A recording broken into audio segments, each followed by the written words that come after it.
full body motion suits for deception detection, how to spot online scams, or why Chat GPT is better than humans when it comes to job applications. These are just some of the topics I'm discussing with Sophie van Der Zee in the following interview. Sophie is not just another brilliant academic, but as you will see, she has a dual career in both economics and cybersecurity. If you really want to gain a deeper understanding about deception detection, far away from myth and misconceptions, then you might want to stick around because Sophie is truly one of the best in the field. Enjoy the ride and you can thank me later. Sophie van Der Zee, good morning. How are you today? Good morning. I'm great. How are you? Thank you. I just heard you just had to bring your 2 kids to school. It's early morning here in Amsterdam. It's about 9 o'clock. In addition, you are a well-established academic. Now I have a little bit of information in front of me. You are the director for the Center of Law and Economics of Cybersecurity. And in addition to that, you're also academic director of the MSc Behavioral Economics, and both of which are at the Erasmus School of Economics. I hope I got it right this time. Almost. Both are at the Erasmus University Rotterdam. The academic director of Behavioral Economics is at the School of Economics, and the Cybersecurity Center is at the School of Law. So I work both in economics and in law. Okay. And you have quite a number of academic achievements. And instead of me looking at my notes, please go ahead. Yeah, so from a research perspective, I think what's pretty cool is that I was the first to automatically analyze how people move when they're telling truths and lies by using full body motion capture suits. And when it comes to building a community, there's 2 things that I've done. The first is that I set up Decepticon, which is a biannual conference where all deception and dishonesty researchers come together. And the other thing is that during the COVID pandemic, I realized that there were not many opportunities for young deception researchers to present their research and to build a community. So Vincent Denot and I set up the Deception Research Society, and we organize monthly webinars called Lies and Allies Tuesdays that are free to attend for anyone who's interested. Okay, right, 2 questions. So Decepticon, I checked on your website, Decepticon, but it's from 2022. I haven't seen any recently, unless I missed something. No, so we're doing one every 2 years, because that's one of the issues, I think, in the land of conferences. There's so many different ones that we all try to attend. So we decided when we were setting up Decepticon that we were organizing one every 2 years rather than one every 1 year. So we're currently figuring out the next version. Yeah, and the monthly gatherings that you just mentioned? Yeah, they still take place? Definitely. So at the moment it's summer break, but from September onwards, it's always the first Tuesday of the month, between 4 to 5 p.m. UK time, so 5 to 6 p.m. in Dutch time. We have a webinar with 3 deception researchers talking about their research, and they're free to attend for anyone who's interested. Okay, and you will provide me the link, and I will post the link in the description of this video. Perfect. For anyone that's interested. Okay, good. Now, we will come to your deception suit, or maybe we turn it around. Maybe we start with your deception suit. Yeah. So I know, of course, what it is. I also know the iteration of the developments, but maybe you start at the very beginning. Well, the very beginning is when I started my PhD, and I was doing my PhD at Lancaster University in the UK, and I was hired it was very broad, to improve police interviewing. And roughly there's 2 things that are very important in police interviewing. One is, how do you get as much information as possible? And the second one is, how do you determine the reliability of that information? And the latter is actually what we in the research world call deception detection. I have to say, in practice, they like to call it more reliability testing rather than deception detection. But in research, we talk about deception detection. And then I thought, well, if I just look at myself, I know quite well what I'm saying, but I don't really know how I'm behaving when I'm saying that. So I thought it's interesting to have a look at nonverbal behavior and whether it gives you away when you're telling truths and lies. But as soon as I started my PhD and I started to read the literature, I realized that this was roughly in 2010. This was roughly around the time that very big names in the field, like Aldert Vrij, were actually saying we need to stop looking at nonverbal behavior because it doesn't really work. We need to look more at speech. And then I thought, I'm a bit stubborn, that's good to know about me.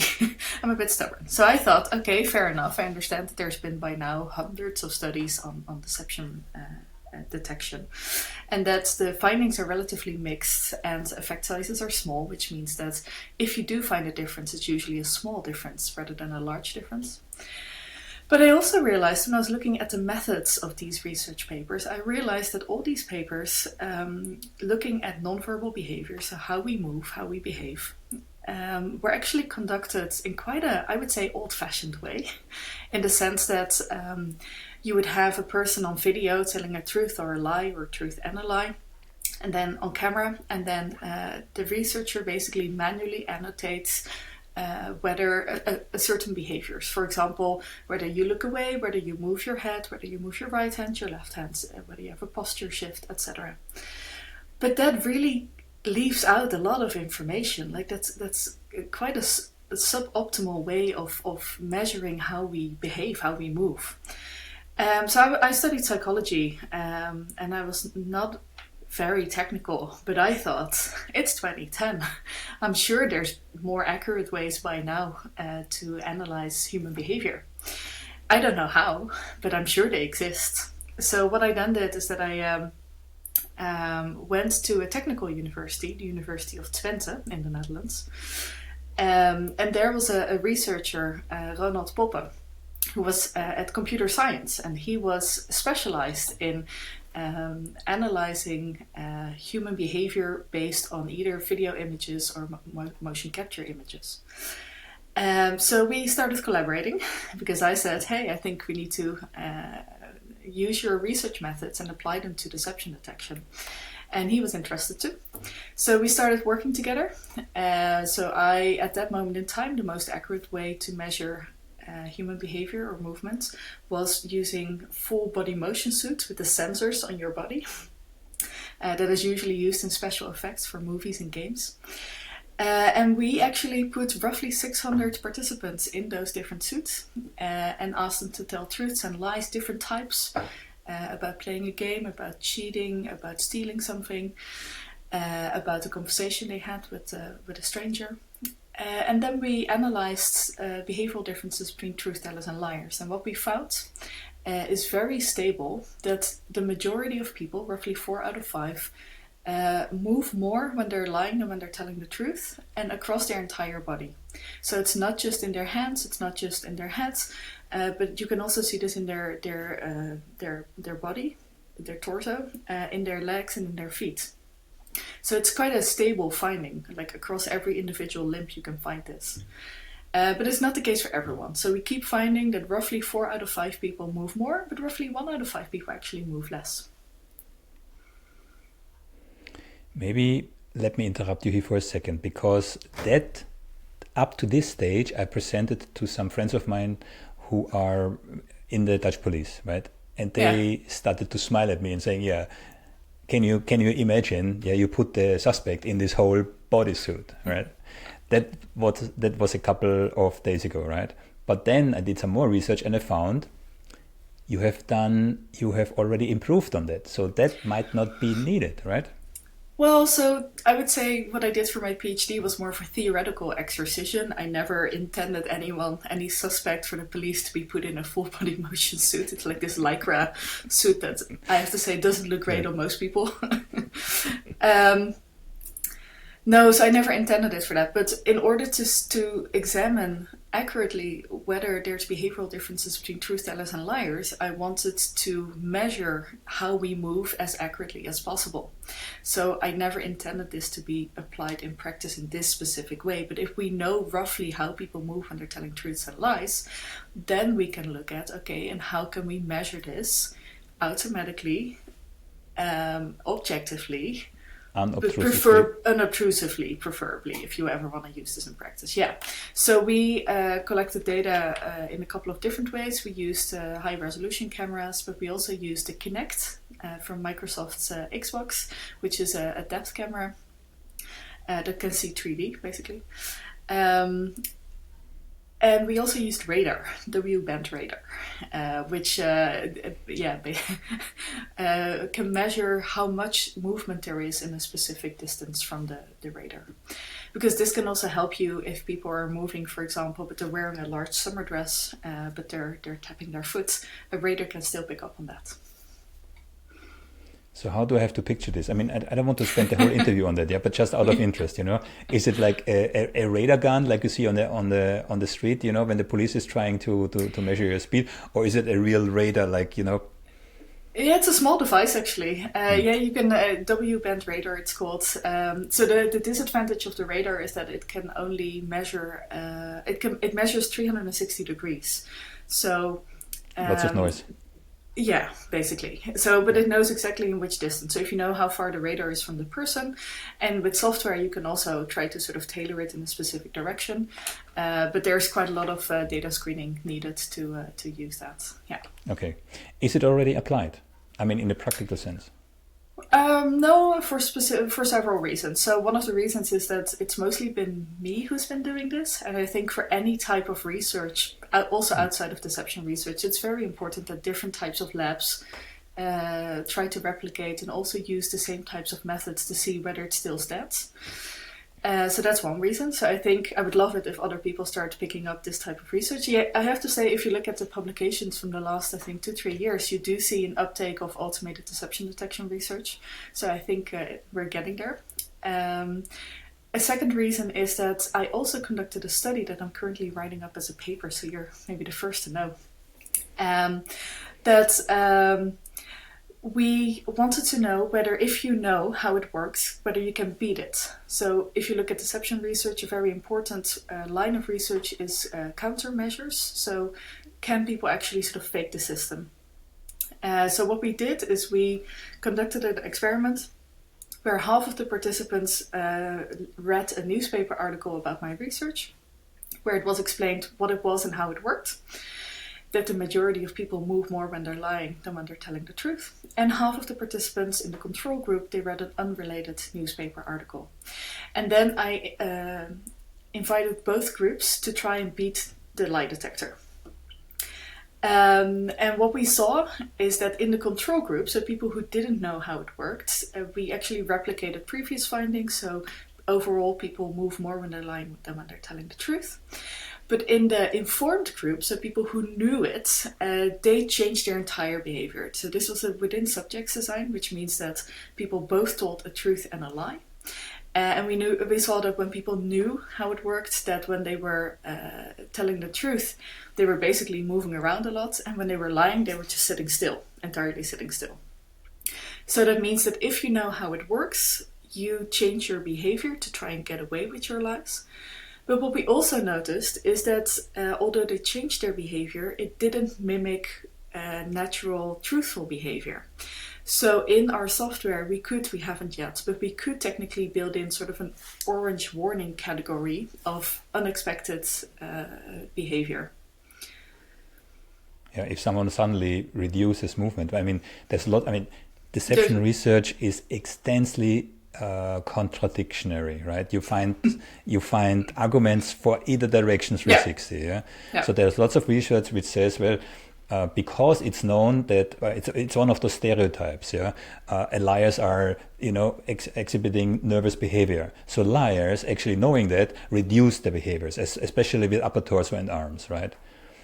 So that might fall into that category if someone knows that he or she is being monitored, to simply reduce and especially if you know what is being looked at, then you know what to change. Yeah, definitely. So that is what we see. But what we do see again here is that they don't just change their behavior in their arms and torso, but they do it across their entire body. So they're quite stable across their limbs. Yeah. Okay. So last question in regards to this. It's no longer a suit. How do you call it? Well, so the hardware is created by a company close to the University of Twente, Xens. But so I didn't create the hardware. Like, the suit already exists. It's being used for special effects in movies. So I just apply it for deception detection research. So I would say, but that's not very sexy, so probably someone with a more marketing background should come up with a better name, but I would just say we use an automated analysis of human behavior through motion capture. Okay. But what maybe is interesting, because these suits are relatively expensive, so one of the things we also did is that we looked at a combination of it being expensive, wearing a full suit is not very usable, and because the findings actually showed that people move in quite similar ways across their body when it comes to the amount of movements. We also looked at using single sensor devices, which is a bit, I don't have one here, but it's roughly half the size of a phone, like a matchbox roughly.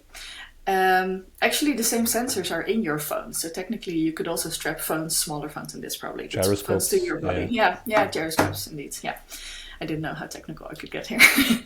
But there's a gyroscope in every smartphone, and that's exactly what we used to measure the amount, but also the direction of tilting, for example, of movements. And we strapped them to someone's wrists, both wrists, head and torso. And we replicated the same findings, so we find the same thing. So technically, using a smartwatch could be enough to use this type of algorithm to detect deception. Okay. Now, if we move on from this future unobtrusive detection device to deception detection research. Yeah. Okay? Because you have done a lot. I mean, I have a whole list of your research papers here in front of me. I think it's 2-3 pages long, only the references from it. Yeah, but to give this a little bit of structure. Yeah, so deception research. How shall I say this? So I interviewed Tim Levine and Steve McCormack twice actually. Yeah, so for them, I called them yin and yang of deception detection because Tim Levine is researching deception detection since more than 30 years, and Steve McCormack deception production. So those two gentlemen, they fit perfectly together. Yeah? I'm aware of the meta study from Bella De Polo, which I requested an interview for. She says, I'm no longer interested in deception detection. I'm investigating single life. Okay. Yeah. She left the field. So she wrote a couple of very influential meta-analyses, but she left the field almost 20 years ago now. Yeah. But still her meta-analysis, and I have heard you even referencing her, is still valid today, right? So in regards... Yeah, partly because I think I think she did an awesome job. She did 2 different meta-analyses, one in 2003 where she looked at cues to deception. So if you take all deception research up to 2003 and you look at what effects are still standing when you combine all these insights, then we know, since that meta-analysis, we know much better how people behave when they're telling truths and lies. And in 2006, she wrote a meta-analysis on deception detection. So how good are people at detecting deception and which factors are moderating this effect? And I think those are 2 of the most influential papers that we've had in the field. But they're also 20 years old, right? 20 and 17 years old. And since then, there's been a couple of smaller attempts by Aldert Vrij, 2008, and then one more around that time. But I think it's time to actually have people diving into creating new meta-analysis in this field. It's just so much work because by now there's so many studies on this topic. But this is an open invitation to anyone who thinks it's a great idea. It's definitely a way to get many citations over the next 2 decades. Yeah, but the 54% of deception detection accuracy, to my knowledge, still stands, right?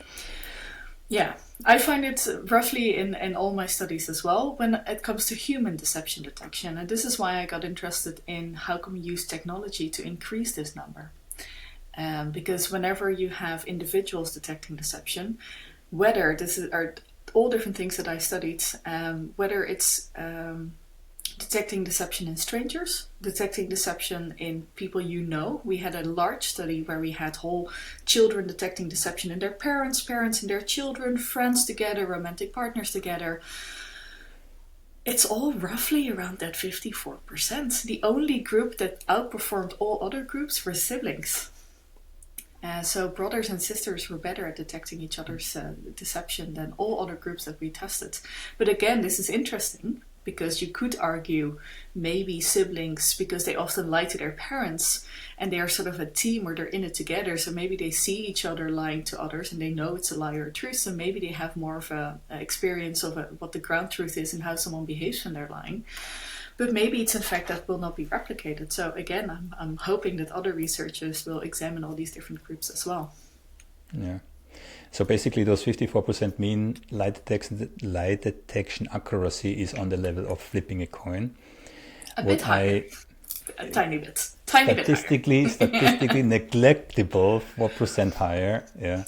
Depends You're on right. your sample It's size. higher. Yeah. I have heard somebody saying it's not 50% but 54 because some people are simply so bad liars that even a blind person would detect if that person is lying. Yeah. So well, but this is interesting because we did this study where we had people from all ages telling truths and lies and also detecting each other's truths and lies. And what I actually found is, if you look at those videos, is that people who are terrible liars, to be fair, are just terrible storytellers. So their truths are also terrible. For example, small children, whenever you see a video, we have one truth and one lie per person, and I see the first video and I see someone and I think this must be a lie, this is terrible. But then you see the next video and you know one of them has to be a truth, and that's terrible too. So then I still don't know which one is the truth and which one is the lie. They're just two terrible stories. yeah. So I'm not sure whether some people are terrible liars or whether they're just terrible storytellers, regardless of whether they're truth tellers or liars. Yeah. So Tim Levine and Steve McCormack, they emphasize that the truth bias is one of those mechanisms, those subconscious mechanisms that make us so bad in detecting deception. Yeah. And if I understood this correctly, if you split this out as 54%, yeah, you get this 54%. If you have, let's say, 10 lies, 10 truth, you let a rater judge it and then you average it out. Then you get 54%. But if you actually look where the fault mostly occurs, the people are right when it comes to the truth because they're biased for truth and bad when it comes to deception. So the actual deception detection accuracy is as low as 20%, right? So I've done different studies where I differentiated between truth-telling, concealment lies, so that you're hiding information, and fabrication lies, and then fabrication in reverse order lies. And what I then see is that it gradually gets worse, deception detection. So truth detection can be around 60-70%, and then concealment deception around 50-something, and then fabrication detection 30 or 40%, and fabrication reverse order, no one can do that. Yeah, that brings me, you're perfectly spot on. You're going along my script perfectly, yeah?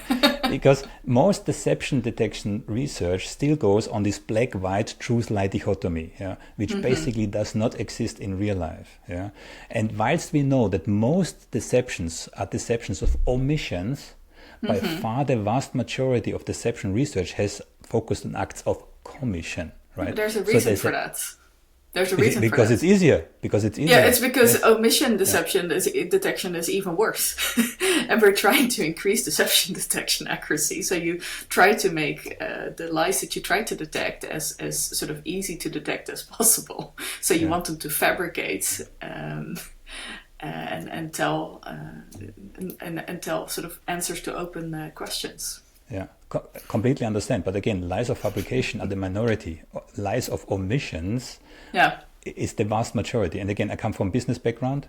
I did my master's specifically in regards to deception in high stakes business negotiations. And I was looking for deception. How do senior executives omit giving critical information? And of course, we're moving now into the direction of linguistics and the verbal type of deception, which I know that you also covered. Right? So I would be very much interested to hear. First, let's discuss very briefly as a segue, non-verbal versus verbal deception detection. Yeah, what are the advantages and disadvantages of both? Well, I wouldn't say versus, I would combine them, and that's something we don't do enough. So I think the future is a multimodal deception detection. I think it's crazy that we're looking at one dimension per paper, just because researchers are often specialized in either verbal or non-verbal or physiological or neurological deception detection. I think we should combine as many measures as possible when we detect deception, because it provides additional information. So one of the things that we did is we recorded a BBC Horizon documentary the honesty experiments, a week of living truthfully, I think it's called, where we did a combination of trying to make people live honestly for a full week, which was like they couldn't, and it really affected their lives as well. But we also, for the first time, really tried to apply deception detection in practice in people's normal lives. So they actually, for a full day, walked around in their normal lives, going to work, talking to their friends and family, their partners, whilst wearing a motion capture suit, and whilst their audio was being recorded for a full day, and they were wearing a smartwatch. So we had some physiological measures, and we tried to create sort of a personalized deception detection model based on these 3 types of data. So we did linguistic analysis on the audio, we did motion capture, so non-verbal behavioral analysis on the motion capture data, and we did some physiological measurements as well. And what we noticed is that in some cases, all 3 were pointing in the same direction, probably truthful or probably a lie. And in those cases, lie detection was relatively easy. But there were also a couple of instances where the 3 different measurements pointed in different directions. And those are the ones that we thought are interesting just to have a look at, because this is normally not the type of data that you have, right? And what we then realized quite quickly is that actually having multiple sources is so valuable because it can help you interpret what happens. So in one of the cases, for example, the verbal data showed that she was telling the truth, and the non-verbal data showed that she was lying, and the physiological data also showed that she was lying. So if you're just doing a majority thing, you could say, well, 2 out of 3 measures say it's a lie, so it's probably a lie. But we were wondering, well, if your language actually shows you're telling the truth, what happens? So we actually listened to the audio, and we thought, and then we realized what happened.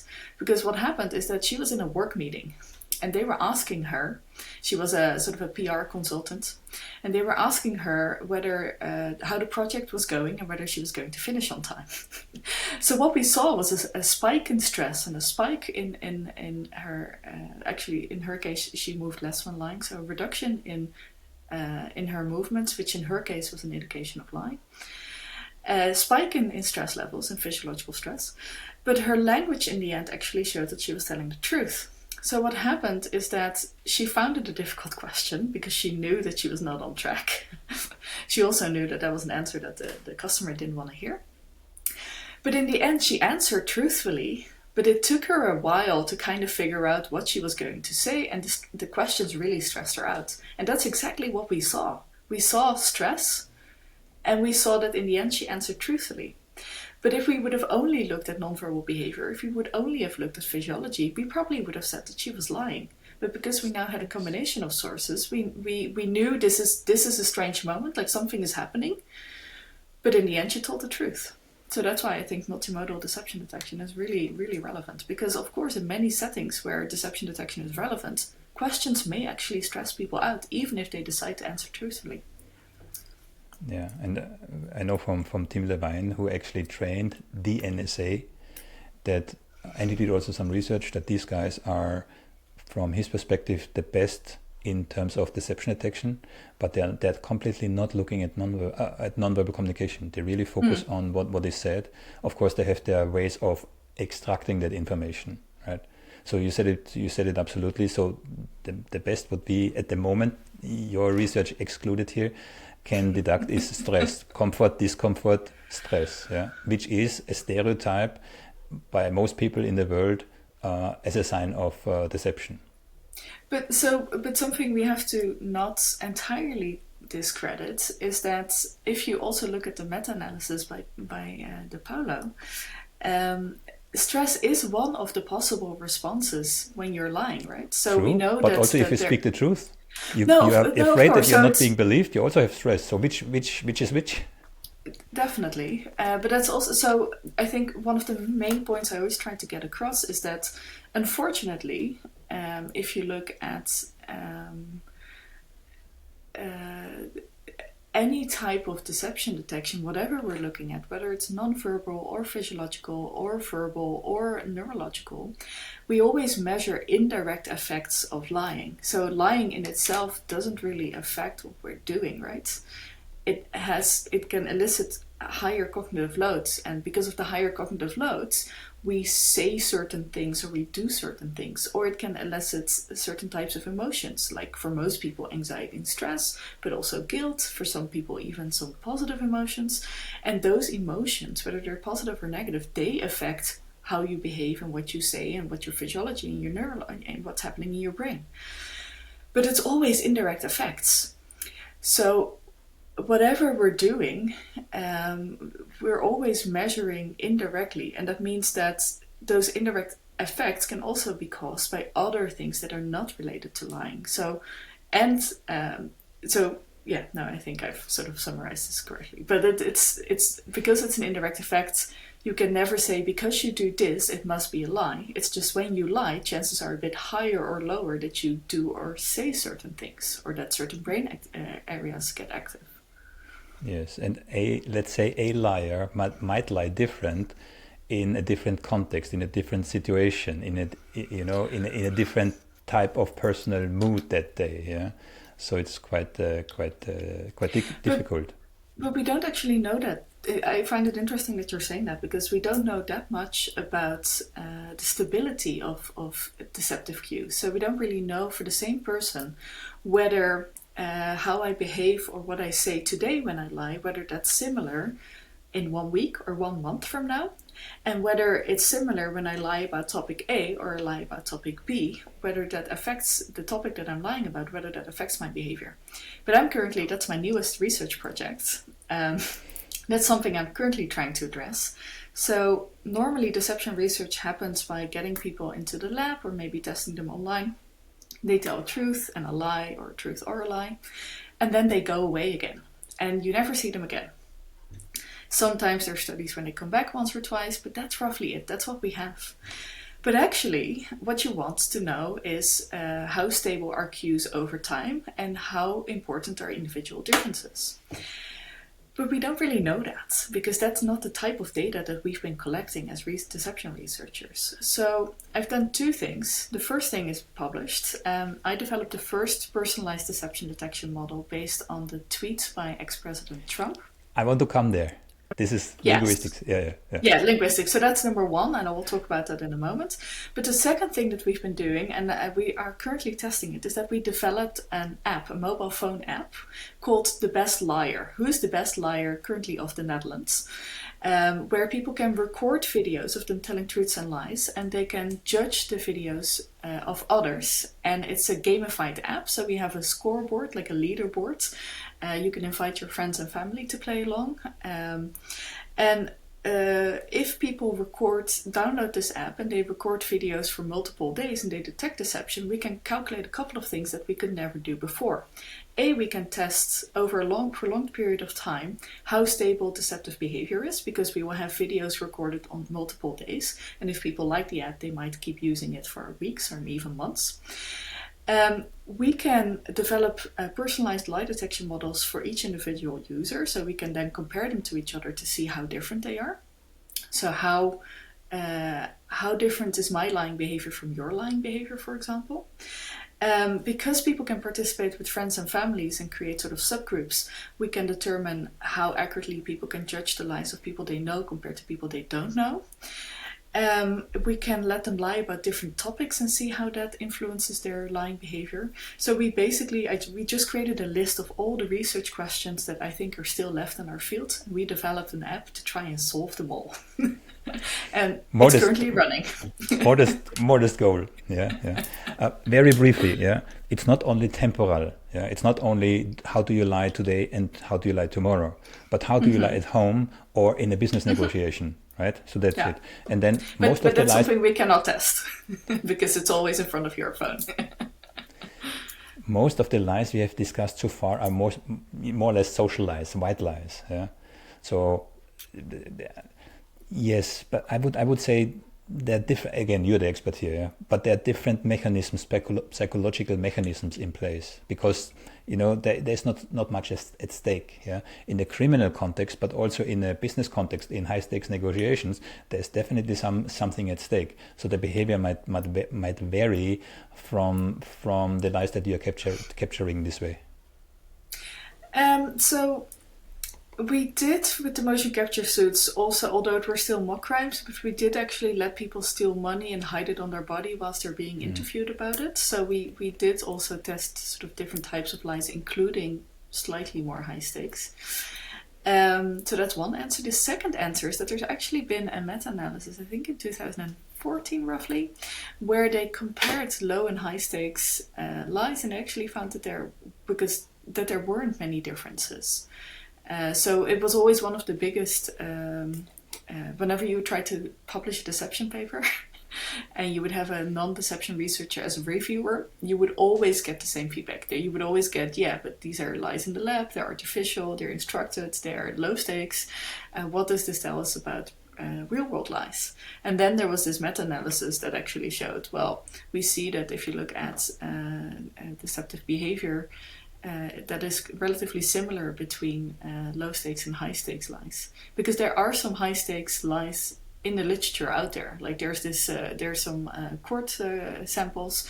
There's one where I think it's the biggest probably, with I don't know if you've seen this paper, but where they actually collected TV clips from parents who are pleading on television to help look for their missing child.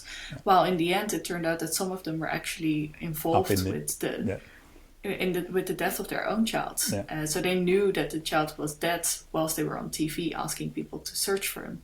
And then they sort of compared behavior of the truth tellers and the liars. And you actually see very similar patterns as that we've been finding in the lab. So I'm not saying it's one-on-one the same, but I do think that it gives us valuable insights that extends past just the setting of the lab.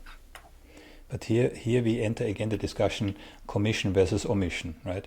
The higher the stakes, I mean, contrary to popular belief, and again, I can only speak for my own research here, experienced negotiators and executives, they avoid acts of commissions, also outright lies, at all costs. What they do is they omit critical information and they manipulate the information, right? So if we talk about less stake lies, a fabrication here or there, yeah, is fine. But when we talk about high stakes deception, not lies, then what we see is acts of omissions. And then, the whole research would have to shift from truth lie to something else, to behavior. Yeah, so I think this is a very important point that you're making, that we need to do more research on different types of lies, including omissions. I don't think it's the only one, by the way. I think also something that we've not really been studying is lying about something unrelated, in the sense that, for example, with border control, what you want to know when you're screening people is whether they're a threat. So either to the journey in the plane or the country they're going to. That's what you want to know. You don't care whether this person is traveling with someone that turns out not to be their wife, but their mistress. You don't care. It's not relevant. But maybe they're lying about that rather than that they're actually lying about carrying a bomb or trafficking drugs. So, but in deception detection research, we've only been studying that you're lying about the topic you're being interviewed about. We don't actually know what it does to you when you're lying about something irrelevant, basically. So I think there's a whole list. Again, I created all kinds of lists. One of the things on this list is different topics that we need to study, and that includes omissions, but it also includes irrelevant lies. Yeah, you're scratching here unlimited hangout, right? That's also part of my study. Yeah, if you cannot avoid admitting something, then you admit something on the periphery, and whilst doing so, you actually avoid giving the pertinent information. That's part of not giving the information. That's exactly what you just said. Yeah, so I think there's some research on details as well, where they find that truth tellers tend to tell more details around the sort of the core topic, and that liars tend to lie a bit more on the details around it rather than the core topic. Yeah. Or they give more details about it. So I'm not saying they're lying, but they give more details on the topics that it either doesn't matter whether they lie or whether they can provide information about. Yeah, the preceding information, then the profile of how you give information. Yeah. Now I would like to go into the linguistics, and I have here that the first, and that's I think your newest research, 2021, yeah, a personal model of trumpery, and I think this word should go into the new dictionaries. Trumpery. It's nice, right? Trumpery. Yes, it's perfect. Please. Yeah. So I always have to be a bit careful when I talk about this.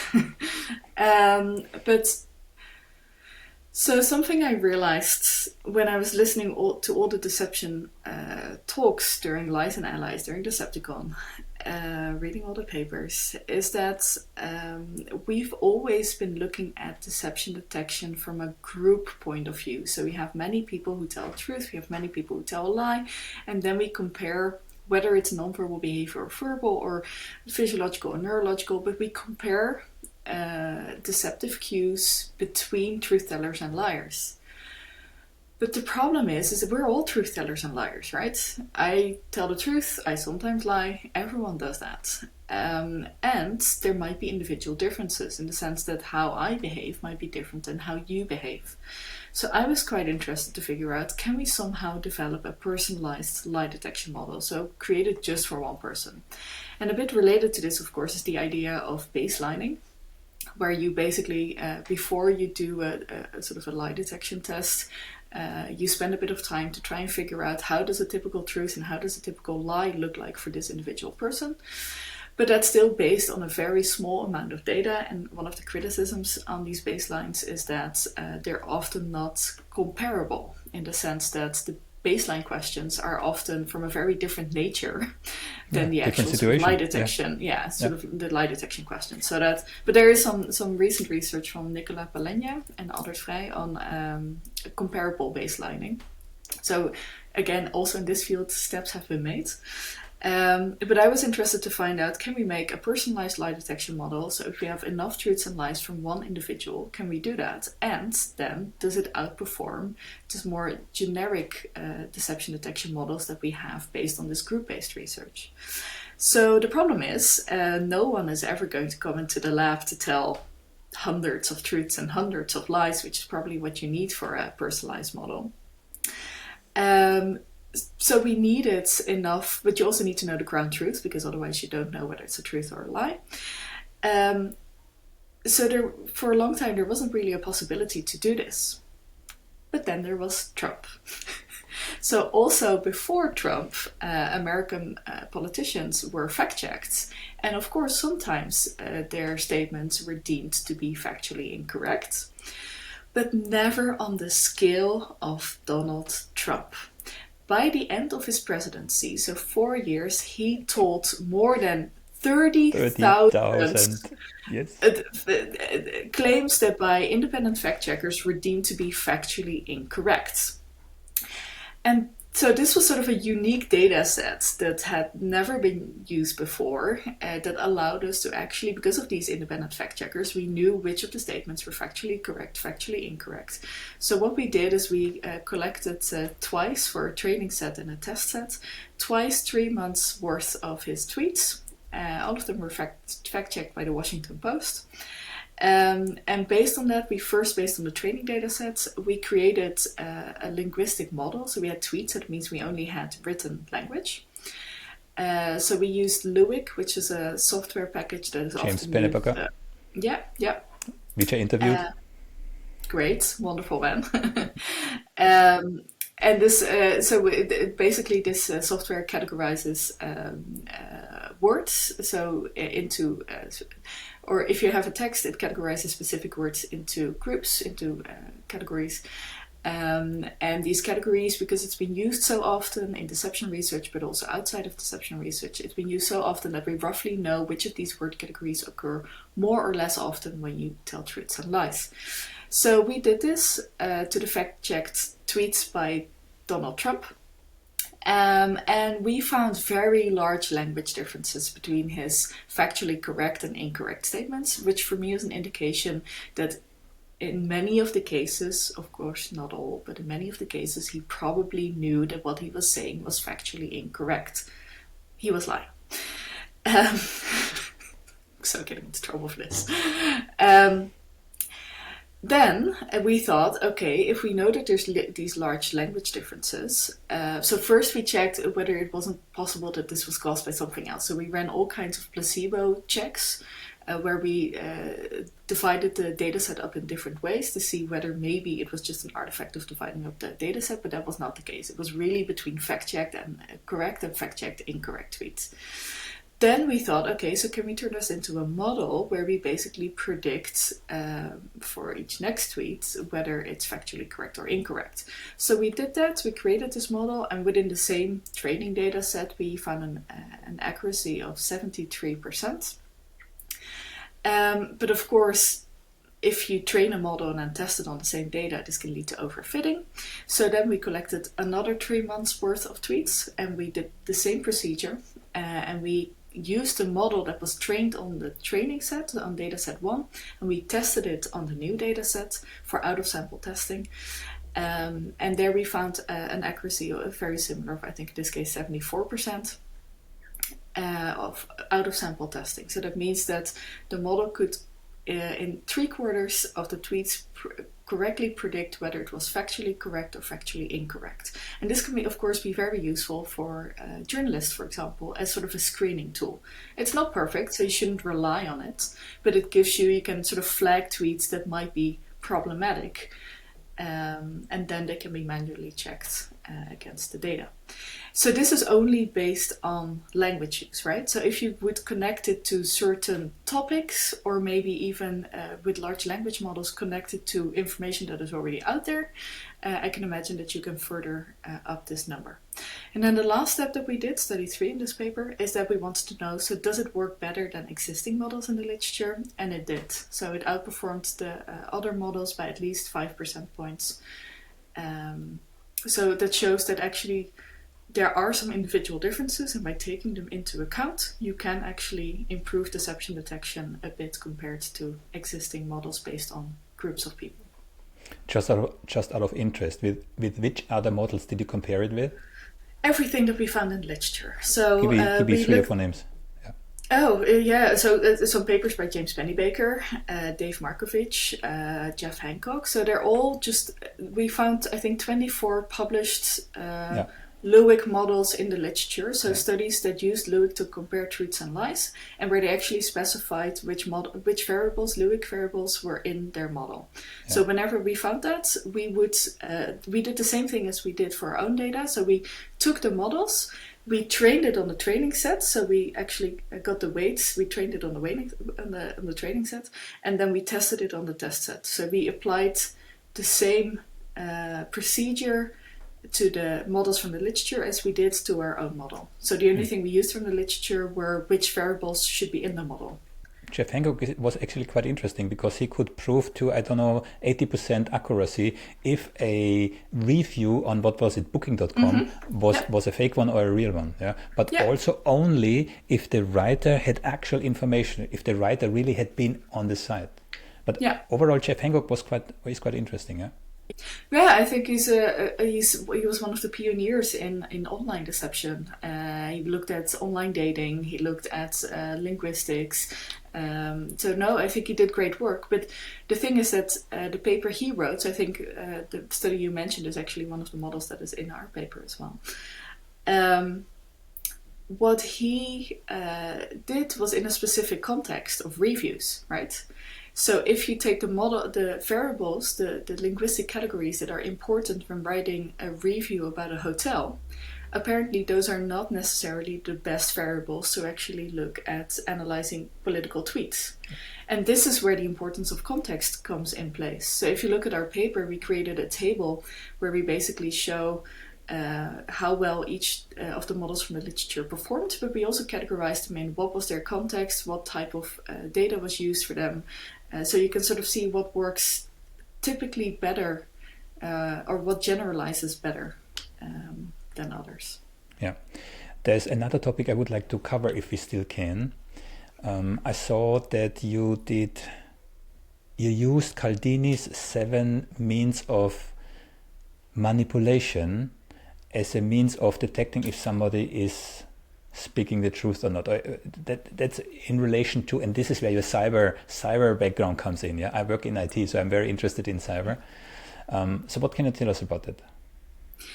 Yeah, so whenever you apply deception in an online setting, you quite quickly get to either online reviews that are often fake, or to cybercrime, because most types of cybercrime actually contain an element of deception. Either in phishing emails where they're trying to convince you to click on a link, or, for example, these sort of interactive scams. So the type of scam that we looked at were rental scams, accommodation scams, where people are looking for housing, genuine people are looking for a place to live. And then scammers are offering places that they don't actually own. So what do they do? So the reason I started studying this is because I was done with my PhD in Lancaster and I moved to Cambridge. I spent 2 years at the computer laboratories. I worked in IT for a couple of years as well. And when I moved to Cambridge, I realized, so I was living up north before, right? And up north in the UK is relatively cheap. And then you want to move to Cambridge, and Cambridge is relatively expensive. So I was looking for accommodation and I realized I couldn't really afford it. But I also felt like, well, I'm done with my PhD. I'm going to be like a grown-up researcher with a full-time job. I don't necessarily want to live in student accommodation anymore. I feel that that period was past me. But then I also couldn't really afford to live in my own apartment. So in my search for suitable accommodation, I started looking at real estate agents' websites, and then I suddenly realized I can't really afford this. Maybe there are people on like eBay or Craigslist, this was very bad decision making, offering their own houses, right? Like without an in-between party. And when I started looking at that, I suddenly realized, whoa, there's a lot of scammers around. I never really come across this before. So this was 2013. On my first work, so in the end, I went through a real estate agency and I got a decent apartment. But I learned a lot about the world of rental scams. So on my first workday during lunch, I told my new colleagues about these rental scams that were online. And then a couple of hours later, Richard Clayton, who's a researcher at the University of Cambridge, came back to my office and he said, "You're right. Craigslist and Gumtree and all these different websites, they're full of rental scammers. Facebook, they're everywhere. And it's not really been studied in the literature." So we decided to do research on this because it was a unique opportunity. So like where with the data from the tweets from Trump, this was a unique opportunity to create a personalized deception detection model. I think with these rental scams, you have this unique opportunity to actually create a data set of interactive messages between potential victims and scammers, and see how they try to convince these victims to pay the money, basically. So we created, because Richard also worked at Yahoo, so we were allowed to create 1,000 different Yahoo email addresses. We created different sort of personas for them. So, and all of them were gender neutral, British last name. So we had a couple of roles and we created all these different profiles, basically. None of them were smoking, none of them had pets, so they were all sort of good tenants, and they would all have a university contract at a city a couple of hours away from where they were currently staying, because making it hard for them to actually come down and have a look. And then we started scraping Craigslist for 3 weeks. So scraping basically means that you collect or you download all the advertisements that are on there. So we scraped or downloaded all the advertisements for 3 weeks in a row of letting apartments in the, I forgot how many exactly, but 20-something biggest cities in the UK. And then I manually sifted through each of these advertisements every day.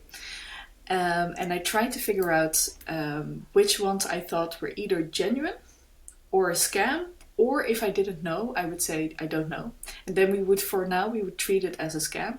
And then maybe later on in the process, we had to change that.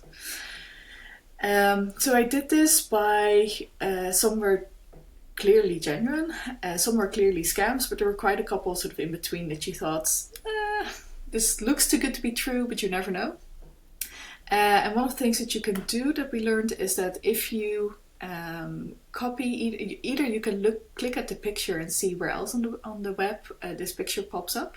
And what we often saw is that scammers actually use pictures and advertisement texts from existing websites, often holiday letting. So in the text it would still say things like fresh towels every day. While if you just rent a normal place, you would never get fresh towels every day. So that was one of the giveaways. But also if you would just copy a bit of text or copy the picture and see where else it came up on the web, you often found them on other websites. Well, what we then did is we created a script that would send a message, many different versions of a message to every advertisement that was categorized as either scam or I don't know. And then after that, I would actually, from all these different email addresses, I would start communicating with them. And as soon as they would ask for money, I would send them 3 more emails where I would be a bit in doubt whether I wanted to send them money or not, to see how they would try and persuade me. So that gave us a very rich data set of interactions with scammers. And I used the emails that they sent to check for things like how many spelling errors are there. So how can we basically see whether it's genuine or a scam? Whether they actually answered my emails or whether they answered my questions in the email. So in each email that I sent, I would put a specific question. So I coded whether or not they answered my question, whether there were spelling errors, and I coded the Cialdini social persuasion strategies like authority, commitments, liking, and so on. And I also realized that there were 2 other persuasion techniques that are not currently in the literature yet. And one of them was taking away obstacles. I have to say I wrote this paper a couple of years ago, so I'm not sure exactly how I phrased it. But it had to do with, for example, if I would say, I ride a motorcycle, can I park it somewhere? They'd be like, sure, no problem, of course you can park it. Or if I would say, is it either furnished or not furnished, if I would ask that, they would respond with whatever you want. While in the normal world, if it's furnished, they will never take out the furniture just because you ask, right? And if it's empty, they're not going to furnish it for you. So in the real world, it's much more limited what you can get. This is what it is, and you take it or you leave it, but they're not going to accommodate you because there's so many people who want to rent the place. But scammers, they don't have to deliver, so they can basically promise you whatever you want. So taking away obstacles. So whatever you would ask, they'd be like, sure, no problem. Yes, we'll do that for you. So that was something that was sort of a social persuasion mechanism that I think is very specific to scammers, to cyber criminals, to people who do not have to actually deliver, while you don't really see that in the real world. And the other one was, do you have it in front of you by any chance? What was the other one? It's been a couple of years. No, but I think you made your point. Or is this okay? Yeah. No. When it comes to deception is not only about lying or telling the truth. There are many nuances in between. One of those is you can absolutely deceive with methods of influence, right? As described by... It's marketing. Exactly. Yeah. And people fall for it. For it. Yeah. That I think that's the main issue. Yeah. Okay. Well, Sophie. because that's actually, I think that was the conclusion of our paper, is that many cyber criminals are a bit like second-hand car dealers, in the sense that they can say anything. You're offending a lot of people now. Oh, am I? Then maybe cut this out. Didn't want to offend anyone. Yeah. But it's marketing. Like maybe I should say it that way. It's marketing. Yeah. It's persuasion, and the better you can persuade, the better you can sell things or scam people. Sophie, looking very briefly at linguistics again. Now there Chat GPT came around, right? Yeah. From a research perspective, are you using it? So I just conducted our first experiment together with a master student, Adrian, on how convincing job application letters are using Chat GPT or not using Chat GPT, and we compared that and let people judge them. And we found that people were more likely to hire the Chat GPT job application letter than the human written job application letter, and that they would offer a higher starting salary.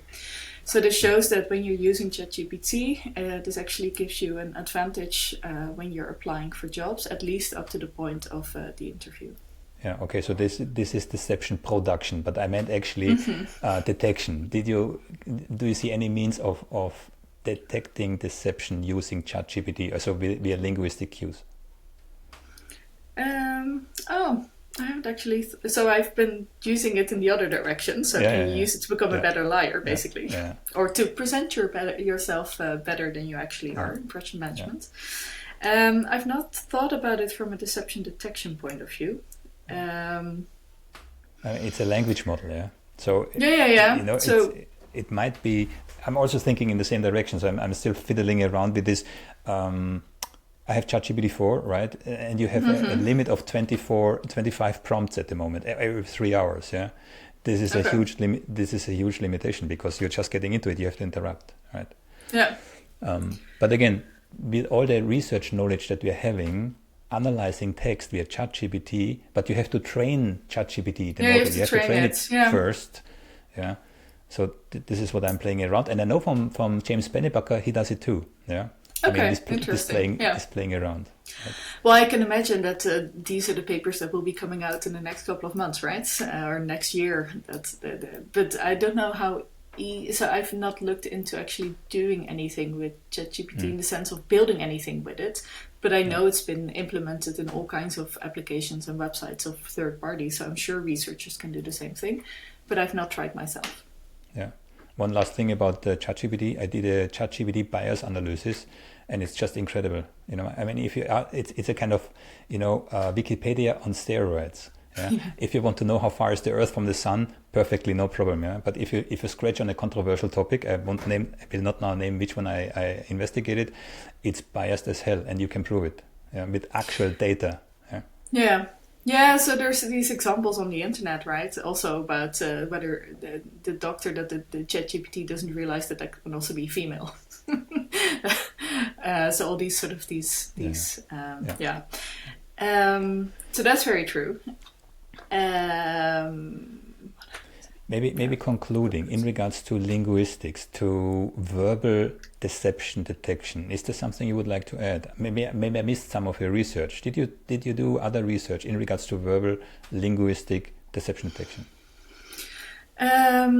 So I've done research on the importance of consistency, which is more details rather than linguistics. So it's more verbal content rather than linguistics. But there we wrote an overview chapter on how important is consistency when it comes to deception. And we actually found that in contrary to what most people think, whenever someone says one thing at point A and something else in point B, that doesn't actually necessarily mean they're lying. On the contrary, liars were often more consistent across interviews than truth tellers. And this has to do with the hypothesis that liars sort of stick to the story, whilst truth tellers kind of start adding information or even change information. So the only type of consistency that we found was related to deception was consistency with the evidence. And that is a topic we haven't really talked a bit about yet. But I think how you use available evidence, how you present it, strategic use of evidence, tactical use of evidence, that is very important. So if you look at consistency, don't overestimate it. No, you're absolutely right. I interviewed Mark McClitch, former FBI agent, who wrote the statement analysis technique, right? Mm-hmm. And he said, if the vocabulary changes, then there has to be a reason. For example, a civilian example, you talk about your car, your automobile, or the other way around. You talk about your automobile, and suddenly it's the car. Yeah. So you drive your automobile, but then the car broke down. Yeah. So that would explain the change in vocabulary. So we have the same is for a gun. A policeman comes to a scene and describes his gun, and then suddenly it's the firearms whilst he's shooting, and after the incident, it's again the gun. Yeah. So if you have these kind of explanations in the text, then it's exactly what you say. It's not an inconsistency. Actually, it's confirming the story. Yeah. But if you don't see those type of inconsistencies, if you don't see the reasons for the inconsistencies, then you might looking at a deception. Yeah, so I have to say I didn't look into reasons, so I don't know why people are more or less consistent. But what we did find when we look at all the literature available about consistency is that people tend to think that inconsistent stories are more likely to be deceptive, but actually that's only the case if it's inconsistent with evidence rather than with themselves or even the statements of others. Yeah. Is there anything that we did not scratch on? Anything that's really your core interest? Anything brilliant other research that we overlooked? Something that you would like to add? Well, I've conducted You're going to tell me now, there are 10. Yeah, I must say we don't have time to do this. So I'm currently in the process of writing so many different papers, that they're currently under review, and I need to revise them. But a whole line of research that I've done that we've not talked about is about lie production as well. So I don't just do research on deception detection, but also on why do we lie, to whom do we lie. And one of the things that I found is if you study deception in daily lives, is that people tend to lie most to their closest family members, including their moms. And as a mom myself, I know, I apologized on national television for this to my own mother, and I keep sort of keeping an eye on my own daughter because I think she's getting to the age where she can lie. Yeah. And it's also about what we are lying, yeah, and in gender terms, yeah, because women lie about other things than men, yeah. So if I saw a research that says that women lie more about their weight, for example, and men that lie more about their professional achievements, yeah, in a dating context, yeah, in those on those websites. Yeah. Okay, Sophie, I took a lot of your time. Thank you so much. I don't want to overstay my welcome. It was a fascinating conversation. I thank you again very much for your time. I wish you all the best for your future, and I will follow your progress and your research papers with interest. I will also put sophievanderzee.nl, your website, in the description of the... Now I have to admit that I've not updated my website for a couple of years, I think. Okay. Should probably do that. Probably. I'll do that. Okay. Sophie, it was my pleasure talking to you. The pleasure was all mine. Thank you. All the best.